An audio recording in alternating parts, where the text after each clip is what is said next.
నమస్తే, నేను Vamshi. Welcome to special drive. ప్రపంచ దేశాలపై ఏకపక్షంగా ట్రంప్ సుంకాల భారం మోపుతున్న తరుణంలో చైనాలో కీలక పరిణామాలు చోటు చేసుకుంటున్నాయి.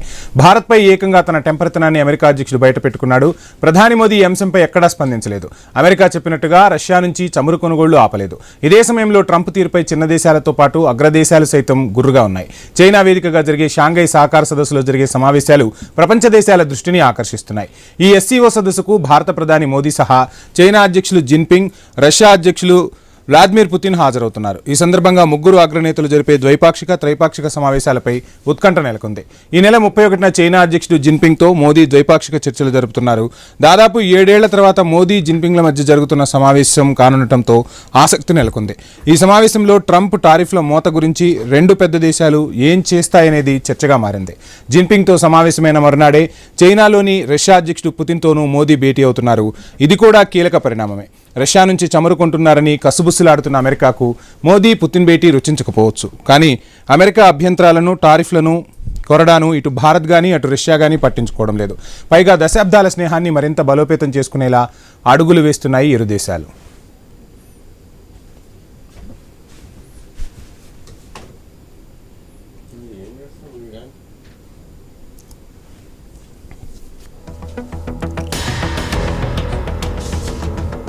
రైట్, ఇక ఇదే అంశంపై ఈరోజు ఐ న్యూస్ స్పెషల్ డ్రైవ్ చేపట్టింది. డ్రైవ్లో మనతో మాట్లాడేందుకు మన్నం కోటేశ్వరరావు గారు, అదేవిధంగా అందే సత్యం గారు ఉన్నారు. వారిని అడిగి మరిన్ని విషయాలు తెలుసుకునే ప్రయత్నం చేద్దాం.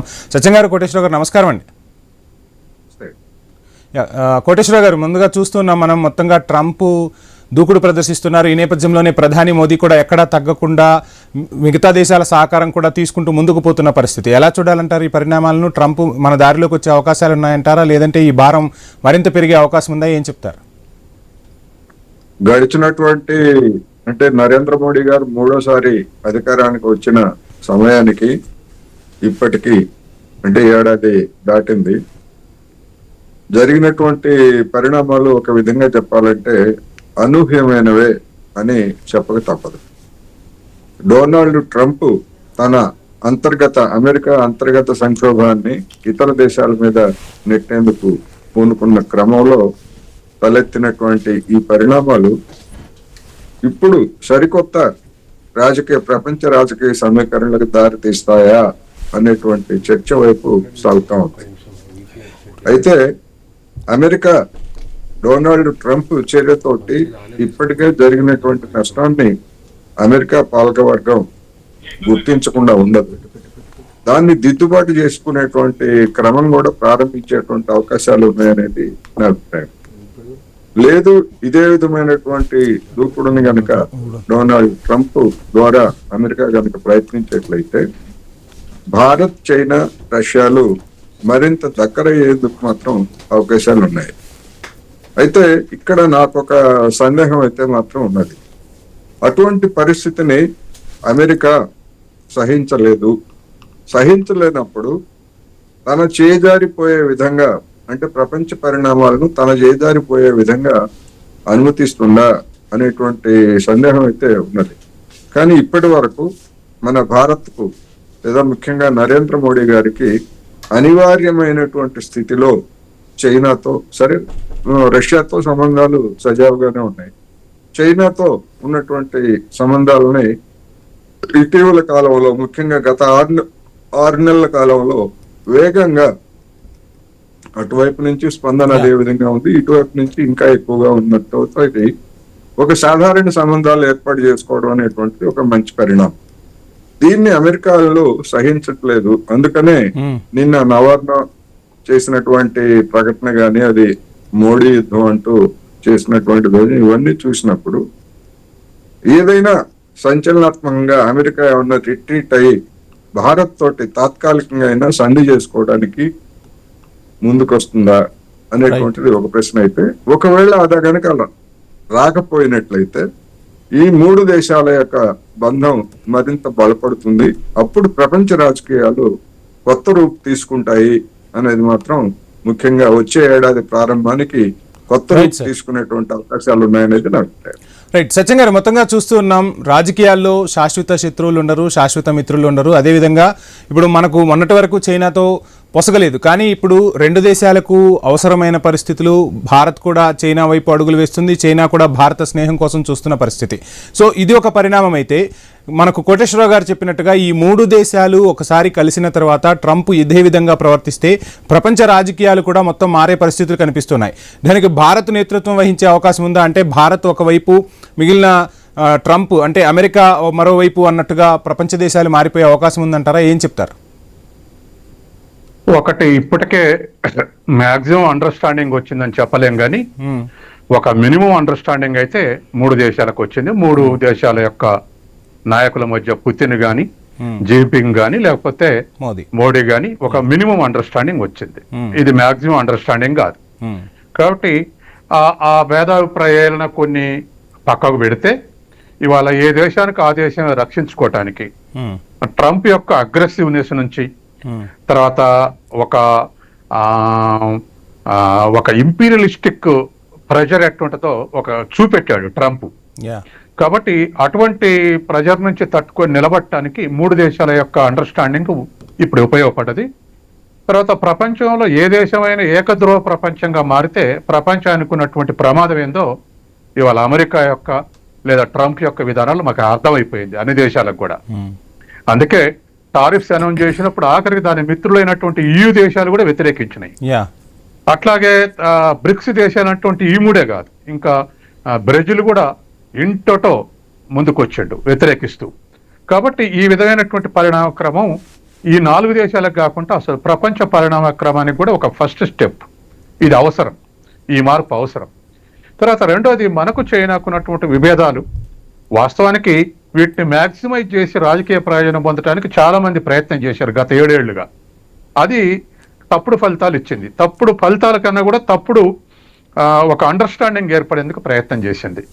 దానికి కారణం ఏంటంటే, ఒకటి గాల్వన్ ఘర్షణలు అనుకొని జరగటం, రెండోది అమెరికా మీద ఎక్కువ అమెరికాతో ఉన్నటువంటి మిత్రత్వాన్ని ఎక్కువ ఊహించుకోవటం వల్ల ఈ పరిణామాలు సంభవించినాయి.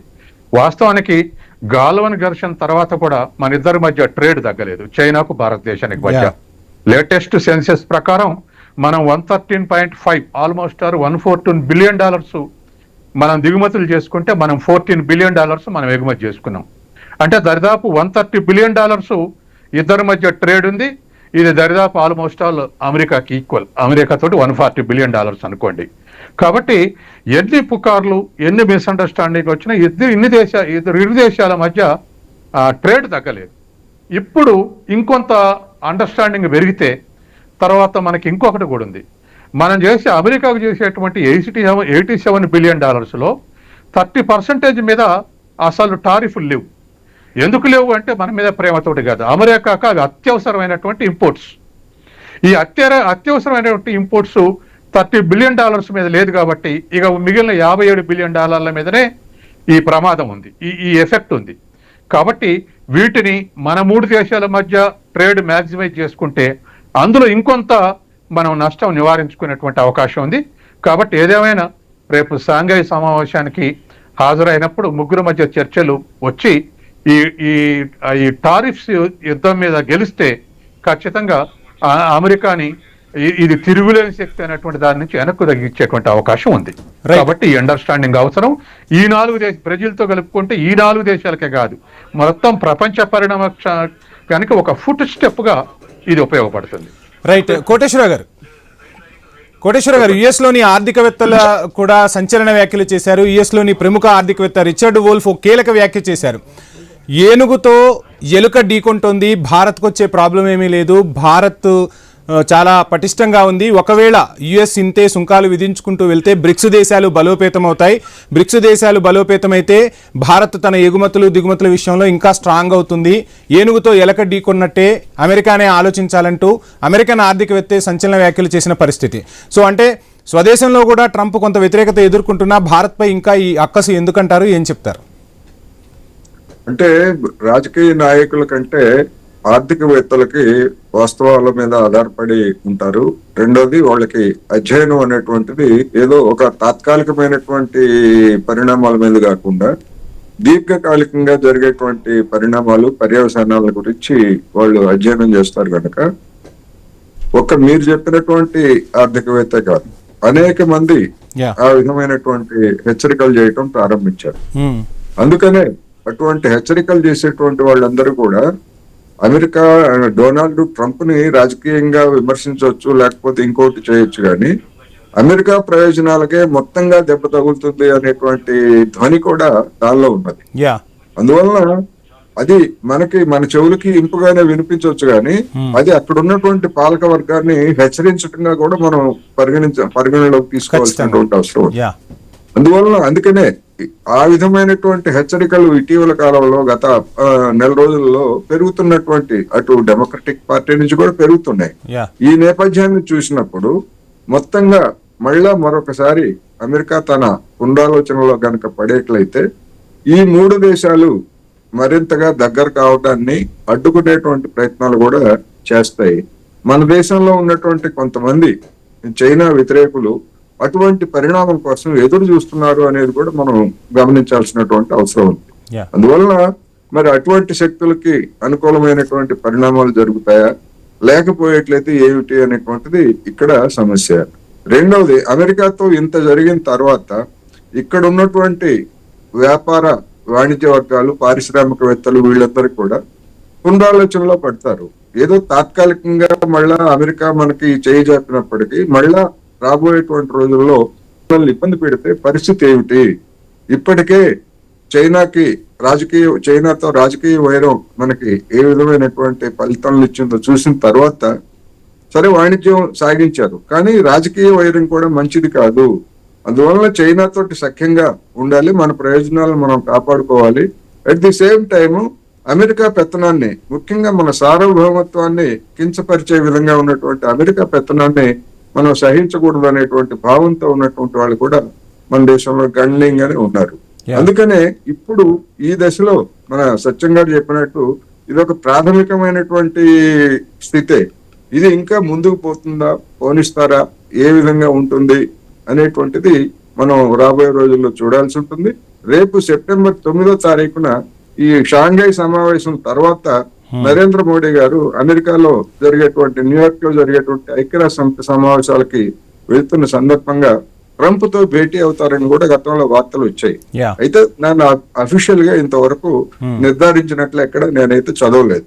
అందువల్ల అప్పుడు జరిగేటువంటి భేటీలో ఏం చర్చిస్తారు, ఇప్పుడు షాంఘైలో Putin, Xi Jinping, Narendra Modi గారు ఏం చర్చిస్తారు అనేటువంటివన్నీ కూడా ప్రస్తుతానికైతే ఊహాగానాలు తప్ప ఆసక్తి కలిగించేటువంటి పరిణామాలను మాత్రం చెప్పక తప్పదు. Right sir. సత్యం గారు, చూస్తున్నాం మొత్తంగా కోటేశ్వరరావు గారు చెప్పినట్టు షాంఘై మీటింగ్ తర్వాత పరిణామాలు చకచకా మారిపోయే పరిస్థితి. ఈ నేపథ్యంలోనే మనం ఇంకొక అంశాన్ని కూడా పరిశీలిస్తే, రాజకీయ పార్టీలను కాసేపు పక్కన పెడితే భారత ప్రతినిధిగా ప్రధాని మోదీ వివిధ దేశాలను ఏకం చేస్తూ ఉన్నారు. అమెరికాపై ఒక రకంగా వాణిజ్య యుద్ధం కొనసాగుతున్న పరిస్థితి. జపాన్ కూడా కొద్దిసేపటి క్రితమే భారత్కు మద్దతు ఇచ్చిన పరిస్థితి చూస్తూ ఉన్నాం. సో ఎలా చూడాలంటారు? అంటే ప్రపంచ దేశాలన్నింటినీ ఐక్యం చేయటంలో, భారత వాణిని వినిపించడంలో మనం సక్సెస్ అయినట్టేనా? ఎలా చూడాలంటారు ఈ అంశాన్ని? ఇప్పుడు వ్యక్తిగా చూడకూడదండి. అంటే మోడీ ఇష్టాలనో లేదా మోడీ అంచనాది కాకుండా పూర్తిగా మన విదేశాంగ విధానంలోనే ఒక స్ట్రక్చరల్ చేంజ్ రావాల్సినటువంటి అవసరం ఉంది. ఎందుకంటే మనం గతంలో ఉన్నటువంటి థర్డ్ వరల్డ్ కంట్రీస్ ని కానీ లేదా సహజ మిత్రులను కానీ మనకు దూరం అయి ఉన్నారు. ఉదాహరణకు మానసికంగా మారుతీసు కానీ, శ్రీలంక కానీ, నేపాల్ కానీ, బంగ్లాదేశ్ కానీ, ఈ దేశాలన్నీ దూరం అయి ఉన్నాయి. సరే, మనకి యథావిధిగా ఇంగ్లాండ్ వాడు ఒక శత్రువుని సృష్టించిపోయాడు, పాకిస్తాన్. ఆ పాకిస్తాన్ని, ఆ శత్రుత్వాన్ని కాపాడటానికి సెకండ్ వరల్డ్ వార్ తర్వాత, ముఖ్యంగా 1960s తర్వాత ఆ శక్తి ఇంగ్లాండ్కు లేదు, అమెరికా ప్రోత్సహించుకుంటూ వస్తుంది ఇప్పుడు పాకిస్తాన్ని. కాబట్టి ఒక విదేశాంగ విధానాలనే ఒక కాంక్రీట్, ఒక అండర్స్టాండింగ్ రావాల్సినటువంటి అవసరం ఉంది. అలా వస్తేనే దీర్ఘకాలికంగా కొనసాగే అవకాశం ఉంది. ఉదాహరణకు మనకు సోవియట్ యూనియన్కు మిత్రత్వం ఉంది. ఈ మిత్రత్వం అనేక సార్లు పరీక్షలకు తట్టుకొని నిలబడింది. బంగ్లాదేశ్ అప్పుడు యుద్ధం అప్పుడు కానీ, లేక పాకిస్తాన్ తోటి యుద్ధం అప్పుడు కానీ, ప్రతిసారి మనకు మిత్రుడు అన్నటువంటి రుజువు చేసుకుంటుంది ఎన్ని ఒత్తిళ్లు వచ్చినా రష్యా. అట్లాగే మనం కూడా ఇప్పుడు ఉక్రెయిన్ యుద్ధం సందర్భంగా మనం అదే మిత్రత్వం ప్రదర్శించాం రష్యా నుంచి ఆయిల్ కొంటూ. కాబట్టి రానున్న కాలంలో, ఎందుకంటే ఏ దేశంతో శాస్త్రత శత్రువు, ఉదాహరణకు 1962లో చైనా తోటి వార్ అయిపోయిన తర్వాత సరిహద్దులో దరిదాపు 3,400 కిలోమీటర్ల సరిహద్దులో 14 చోట్ల వివాదాలు ఉండేవి. కానీ 62 నుంచి ఇప్పటి వరకు జరిగిన చర్చల ద్వారా మిగతా 11 చోట్ల పరిష్కరించబడ్డాయి. ఇప్పుడు 3 చోట్లనే మనకు చైనాకు విభేదాలు ఉన్నాయి. అవి కూడా మొన్న వచ్చినప్పుడు విదేశాంగ మంత్రి వచ్చినప్పుడు జయశంకర్ తోటి ఆ విషయాలు కూడా మాట్లాడుకున్నారు. ఇప్పుడు మళ్ళీ నాదుల పాస్ ద్వారా 3 నాదుల పాసుల ద్వారా భౌతికంగా భౌగోళికంగా వాణిజ్యాన్ని మనం రీఓపెన్ చేసుకోవాలనేటువంటి నిర్ణయానికి కూడా వచ్చారు. కాబట్టి ఇవాళ ఉన్నటువంటి పరిస్థితుల్లో పరస్పర వాణిజ్యం ద్వారా ప్రతి దేశం బెనిఫిట్ అవుతుంది. ఇది జీడిపి గ్రోత్ లో దాదాపు 20-25% ఫారెన్ ట్రేడ్ ఉంటుంది ఏ దేశం జీడిపిలోనైనా. కాబట్టి ఆ లాభాన్ని మనం కోల్పోకూడదు. ఏ దేశం నుంచి వచ్చే అడ్వాంటేజ్ ఉంటే ఆ దేశంతో మనం ఒప్పందాలు తీర్చుకోవటం, ముందుకు వెళ్ళటమే. కానీ మన దేశంలో ఏదో సైకలాజికల్ లాగా సైకిక్ లాగా చైనా వ్యతిరేకత ఉంటే హీరోలు కావటం లేదా ఓట్లు ఎక్కువ వస్తాయి అనుకోవటం ఆ దశకి వెళ్ళిపోయారు. కానీ ఇప్పుడు అమెరికా చేసినటువంటి షాక్ తోటి ఇవాళ ప్రజలు కూడా తేరుకున్నారు. అనవసరంగా మనం తప్పుడు అంచనాకు వచ్చినామని చెప్పేసి. అందుకని ఇవాళ మీరు ఎక్కడైనా పల్స్ రేటు చూసినా మనకు సోవియట్ కున్నటువంటి మిత్రత్వాన్ని 90% ఆమోదిస్తారు ప్రజలు. కాబట్టి ఆ ప్రభుత్వాలు కూడా ఆ విధంగా వ్యవహరించి న్యాచురల్ ఫ్రెండ్షిప్ ఏమిటి, తర్వాత మన ప్రయోజనాలు ఏమిటి అనేటువంటి వైపు దృష్టి సారించి ఈ విదేశాంగ విధానంలో మార్పు తీసుకురావటం, దానికి అనుగుణంగా ఉంటే అప్పుడు మనం కూడా కట్టాల్సిన పని లేదు. ప్రపంచ దేశాలు మన దగ్గరకు వస్తాయి మన అండర్స్టాండింగ్. ఎస్ వీళ్ళు మన ఇంట్రెస్ట్ కోసం నిలబడుతున్నారు అనేటువంటి. ఇప్పుడు ఉదాహరణకు ఇరాన్ నుంచి ఆయిల్ దిగుమతి చేసుకోవద్దని అమెరికా బెదిరిస్తే అందరు బంద్ చేసుకున్నారు, కానీ చైనా బంద్ చేసుకోలేదు. యుద్ధం జరుగుతున్నప్పుడు కూడా ఇరాన్ నుంచి ఆయిల్ దిగుమతి చేసుకుంది. నువ్వేమిటి నీ లెక్కేమిటని. కాబట్టి ఏ దేశమైనా ఆ దేశానికి సపోర్టింగ్ నిలబడితే ఖచ్చితంగా ఒక వ్యక్తి మిత్రుడు ఎట్లా ఒక దేశ మిత్రత్వం కూడా అట్లా రాటు తేల్చాల్సినటువంటి అవసరం ఉంది. తర్వాత మరొకటి కూడా ఇప్పుడు అమెరికా చేసే దాడులు కూడా ఇప్పుడు ఏ ప్రపంచ దేశాలు సపోర్ట్ చేయట్లేదు. ఇరాన్ మీద దాడి కానీ లేక ఇజ్రాయెల్ చేసేటువంటి గాజా మీద చేసే దాడి కానీ, ఇవాళ గాజా మీద చేసే దాడిని దరిదాపు ఈయన వల్ల 149 దేశాలు వ్యతిరేకించినాయి. ఖచ్చితంగా అంటే చూడండి ప్రపంచ అభిప్రాయం ఎట్లుందో ఆ ఆస్పెక్ట్ లో ఆలోచించాలి. Right sir. కోటేశ్వర గారు, చూస్తున్నాం ప్రధాని మోదీ ఇప్పుడు కాదు ఎప్పుడో చెప్పారు ఇది యుద్ధాల కాలం కాదు అని కూడా చెప్పారు. అంటే రష్యా ఉక్రెయిన్ యుద్ధం మొదలైనప్పుడే ఇది యుద్ధాల కాలం కాదు, ఎప్పటికీ ఎక్కడా ప్రపంచంలో యుద్ధాన్ని భారత్ కోరుకోదు, అలా ఏ దేశానికి కూడా యుద్ధం చేయమని భారత్ చెప్పదని చెప్పారు. ఈ నేపథ్యంలో మనం ఒక విషయాన్ని గమనిస్తే రష్యా యుద్ధానికి అంటే రష్యా ఉక్రెయిన్ యుద్ధానికి భారత్ ఇంధనం సమకూరుస్తుంది, భారత్ వల్లే యుద్ధం జరుగుతుంది, భారత్ రష్యాను ఆయిల్ కొనుగోలు చేయటం వల్లే యుద్ధం ఇక్కడి వరకు సాగింది అని చెప్తున్న అమెరికా అసలు ఈ యుద్ధానికి ఆజ్యం పోసిందే అమెరికాలోని ఆయుధ పరిశ్రమలు వారి ఆయుధ కొనుగోలు కోసం వారి ఆయుధ సంపత్తిని విదేశాలకు విక్రయించి అక్కడ ఉన్న సహజ వనరులను కొల్లగొట్టేందుకు అమెరికా చేసిన పన్నాగం అనేది ప్రపంచ దేశాలన్నిటికీ కూడా తెలుసు. ఇప్పుడు ట్రంప్ వచ్చి ఆ నిందను భారత్పై వేస్తున్నాడు. దీన్ని మనం ఎలా చూడాలంటారు? ప్రపంచ వేదిక మీదుగా భారత్ దీన్ని ఎండగట్టే ప్రయత్నం చేయబోతుందా? ఏం చెప్తారు? ఇప్పుడు ఇవాళ ఉన్నటువంటి పరిస్థితుల్లో గత కొద్ది నెలలుగా చైనా తోటి మనకు దగ్గర సంబంధాలు ఏర్పడినన్ని అమెరికా సూటిగా బహిరంగంగా చెప్పుకోలేనటువంటి పరిస్థితిలో పడిపోయింది. అందువల్ల అసలు మనం చైనాతో దగ్గర కావటం, ఎందుకంటే ఆల్రెడీ మనం రష్యాతో దగ్గరగానే ఉన్నాం, ఇప్పుడు చైనాతో దగ్గర కావటం అనేటువంటిది వాళ్ళు సహించలేనటువంటి స్థితి. అందుకని మనల్ని బ్లాక్ మెయిల్ చేయటం ద్వారా ఏదో అది ఉక్రెయిన్ యుద్ధం కాదు మోడీ యుద్ధం అనే విధంగా చిత్రించి మనల్ని బ్లాక్ మెయిల్ చేయటం ద్వారా ఒక విధంగా మరింత ఒత్తిడిని తీసుకురావడానికి అమెరికా ప్రయత్నిస్తూ ఉంది. ఇది కూడా నిజానికి ఒక తెలివి తక్కువ వ్యాఖ్య తప్ప మరొకటి కాదు. ఎందుకంటే ప్రపంచానికి అందరికీ తెలుసు రష్యా నుంచి భారత్ కంటే చైనా ఎక్కువ చమురు కొనుగోలు చేస్తాం. అందుకని అటువంటి చైనాని మినహాయించి భారత్ మీదనే ఈ విధమైనటువంటి రాజకీయపరమైనటువంటి దాడి బ్లాక్ మెయిలింగ్ అనేటువంటిది మన మీద చేస్తున్నటువంటి ఒత్తిడి. అందుకనే వాళ్ళ భారతదేశంలో ఉన్నటువంటి వాళ్ళు ఈవెన్ చైనాని వ్యతిరేకించేటువంటి ఆర్ఎస్ఎస్ లేకపోతే ఆ భావజాలం కలిగినటువంటి కమ్యూనిస్టు వ్యతిరేకులు కూడా ఇవాళ అమెరికా చేస్తున్నటువంటి దాంతో రియలైజ్ అయ్యి ఏమిటి వీడు మన మీద పెత్తనం చేస్తున్నాడు ఏమిటి అనేటువంటిది ఒక ఆలోచనలో పడినటువంటిది మనం చూస్తున్నాం. అందుకని ఇవన్నీ చూసిన తర్వాత భారత ప్రభుత్వం కూడా ఒక స్టాండ్ తీసుకుంటుందా అనేటువంటి అభిప్రాయాలు కలుగుతున్నాయి. తీసుకోవాలనేటువంటిది అందరూ కోరుతున్నారు. అనేక మంది ప్రపంచ దేశాలు కూడా ముఖ్యంగా పేద లేదా మధ్యతరగతి దేశాలుగా ఉన్నటువంటి కూడా భారత్ వైఖరి ఎట్లా ఉంటుందనేది చూస్తున్నారు. ఇక్కడ మనం గమనించాల్సింది ఏంటంటే, గతంలో ఇప్పుడు మీరు ఇందాక అన్నారు భారతదేశం నాయకత్వం వహిస్తుందా అమెరికా వ్యతిరేక కూటమి కానీ, అది ఇప్పుడున్నటువంటి పరిస్థితుల్లో అది ఏ రూపం తీసుకుంటుందని ఇప్పటికిప్పుడు మనం అయితే చెప్పలేము. గతంలో సోవియట్ నాయకత్వాన తూర్పు ఐరోపా దేశాలు, ఇతర సోషలిస్ట్ దేశాలు ఒక కూటమిగాను, అమెరికా నాయకత్వాన పెట్టుబడిదారు దేశాలు ఒక కూటమిగాను ఉన్నప్పుడు ఈ రెండు కూటములకి సమదూరం పేరుతోటి అలీన విధానం అనేటువంటి దాన్ని మనం ముందుకు తీసుకొచ్చి మనం ఈ అలీన దేశాలన్నిటికీ ప్రపంచ నాయకుడిగా మనం చాలా కాలం ఉన్నాం. అయితే ఆ అలీన విధానం అనేటువంటిది ఒక రకంగా సోవియట్ కూటమితోటి సోషలిస్ట్ దేశాలతోటి మిత్రత్వం నేర్పింది.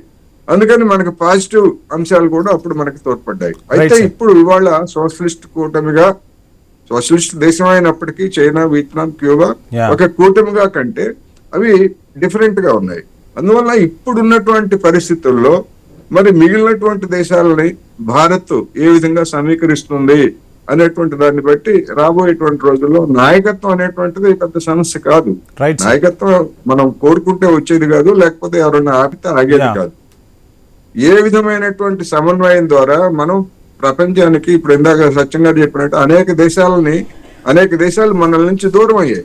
చివరికి భూటాన్ కూడా డోక్లాం ఉదంతం తర్వాత చివరికి భూటాన్ కూడా మనల్ని లెక్క చేయట్లేదు. ఇప్పుడు ఇటువంటి పరిస్థితుల్లో మన దేశం తీసుకునేటువంటి దౌత్యపరమైన లేకపోతే విదేశాంగ విధానంలో చేసేటువంటి సానుకూల మార్పులతోటి ఖచ్చితంగా ఆ విధమైనటువంటి వైఖరి కనుక తీసుకున్నట్లయితే కొన్ని దేశాలు మన వైపు చూసేటువంటి కూడా ఉంటాయి. ఎందుకని కమ్యూనిస్ట్ దేశమైనటువంటి చైనా నాయకత్వంలో మనం వెళ్ళాలి వద్దు అనుకునేటువంటి వాళ్ళు కొంతమంది ఉండొచ్చు.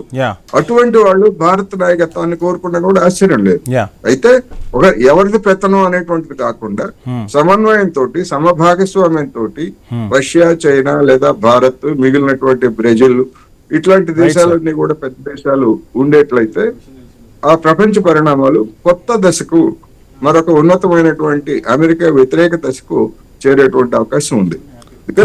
ఏం జరుగుతుంది ఏంటనేటువంటి ఇప్పుడు ఇంకా ప్రాథమిక మొగ్గ దశలోనే ఉన్నది, విత్తన దశలోనే మొలకెత్తుతున్నటువంటి దశగా చెప్పుకోవచ్చు. Right sir. సత్యం గారు, ఫైనల్ గా ఒకవైపు ప్రధాని మోదీ అంటే భారత ప్రతినిధిగానే చూద్దాం, ఇక్కడ పార్టీలకు అతీతంగా భారత ప్రతినిధిగా ప్రధాని మోదీ అన్ని దేశాలను కూడగడుతున్నారు. అమెరికాపై ఒక రకంగా దౌత్య యుద్ధం కొనసాగుతున్న పరిస్థితి. ఇప్పుడు దేశంలో ప్రజలకు మీరు ఐన్యూస్ వేదికగా ఇచ్చే పిలుపేంటి? వాస్తవానికి ఇవాళ భారత్కే అత్యవసరమైనటువంటి అవసరం ఉంది. ఇవాళ అమెరికా వ్యతిరేకంగా సమీకరించాల్సినటువంటి ఒత్తిడి భారతదేశం మీదనే ఉంది. ఎందుకంటే మిగతా దేశాలు కూడా సహకరిస్తున్నాయి భారతదేశాన్ని నిలబెట్టుకోవడానికి. భారతదేశం ఆ అవకాశాన్ని అందిపుచ్చుకోవాలి. ఎందుకంటే ఇవాళ చైనా తోటి ఎకనామిక్ వారు, పొలిటికల్ వారు రెండు వైరుధ్యాలు ఉన్నప్పటికీ చైనా మీద 30% ఇవాళ అమెరికా టారిఫ్స్ విధించింది. మన మీద 50% విధించింది, బ్రెజిల్ మీద 50% విధించింది. ఎందుకని చైనాను వదిలేసి మనంటనే ఎందుకు పెడుతుంది అమెరికా అంటే, చైనా ఇంపోర్ట్స్ లేకపోతే అమెరికా తెల్లవరకల్లా దివాలు తీస్తుంది. ఎందుకంటే మనకు అమెరికాకు ఉన్న ట్రేడ్ కన్నా 4 రెట్లు ట్రేడ్ చైనా అమెరికా మధ్య ఉంది. తర్వాత అమెరికా తోటి $361 బిలియన్ బిగులు ఉంది చైనా. ఆ స్థాయిలో ఎగుమతులు ఉన్నాయి. కాబట్టి ఇప్పుడేమో ప్రదర్శనలు జరుగుతాయి. చైనా ఎగుమతులు కనుక లేకపోతే అమెరికాలో తిరుగుబాటే వస్తుంది ప్రజల నుంచి. అలాంటి ఒత్తిడి ఉంది. కాబట్టి 30% సరిపెట్టుకుంటున్నారు.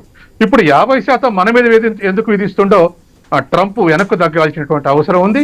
కాబట్టి మనమే చురుకుగా, చైనా, రష్యా కన్నా కూడా మనమే ఎక్కువ చురుకుగా వ్యవహరించి ఈ టారిఫ్లను నివారించాల్సినటువంటి అవసరం ఉంది.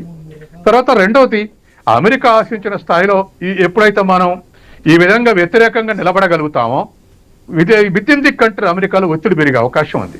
ఎందుకంటే అమెరికా ఏం ఆశించిండంటే, ఇప్పుడు ట్రంప్ ఏం ఆశించిండంటే, ఈ టారిఫ్లు ఎక్కువ వేస్తే పెట్టుబడులన్నీ మా అమెరికాకు పరిగెత్తుకొస్తాయి అనుకోండు. అదేం లేదు. అట్లాగే అది లేకపోగా విత్ ఇన్ ద అమెరికాలో ధరలు పెరిగినాయి టారిఫ్లు ఎక్కువేసి. దాంతో ప్రజలు ఇప్పుడిప్పుడే సమీకరించబడుతున్నారు ట్రంప్ కు వ్యతిరేకంగా. డెమోక్రటిక్ లో వ్యతిరేకిస్తున్నారు, తర్వాత రిపబ్లిక్ లో వ్యతిరేకిస్తున్నారు. ఆ స్థితి ఉంది వాళ్ళ అమెరికాలో. తర్వాత ఎప్పుడైతే ఆయన అనుకున్నట్టు పెట్టుబడులు అమెరికాకు రాలేదో, ఆయన అనుకున్నట్టు ఇతర దేశాల ఎంప్లాయ్మెంట్ లాక్కుంటూ అనుకున్నాడు, అది కూడా రిజల్ట్ లేదు. కాబట్టి ఈ అన్నిటి పరిస్థితుల్లో ఇవాళ భారతదేశం మరింత చురుకుగా వ్యవహరించి ఒక ఇంటర్నేషనల్ మినిమం అండర్స్టాండింగ్ తోటి అమెరికాను నిలవరిస్తే అది ప్రపంచానికి లాభం, మన దేశానికి కూడా లాభం. Right, ఆ sir. విధంగా వ్యవహరించాల్సినటువంటి బాధ్యత ఉంది. రైట్ సార్, చర్చలో పాల్గొన్న కోటేశ్వరరావు గారికి, సత్యం గారికి ఐ న్యూస్ తరపున ప్రత్యేక ధన్యవాదాలు. మొత్తంగా మనం చూస్తున్నాం, భారత్ దౌత్య విధానంతో ముందుకు సాగుతుంది. అమెరికాను ఎదుర్కొనేందుకు భారత్ అస్త్రశస్త్రాలను ప్రయోగిస్తున్న పరిస్థితి. ఇక షాంఘై సదస్సు వేదికగా ఏం జరగబోతుంది అనేది యావత్ ప్రపంచం గమనిస్తోంది. సో ఈ వేదిక ద్వారా ప్రపంచ రాజకీయాలకు ఒక కొత్త చరిత్రను, ఒక కొత్త నాయకత్వాన్ని భారత్ చూపిస్తుందా అనేది రాబోయే రోజుల్లో తేలనుంది. ఇది వాల్టి స్పెషల్ డ్రైవ్. Stay tune.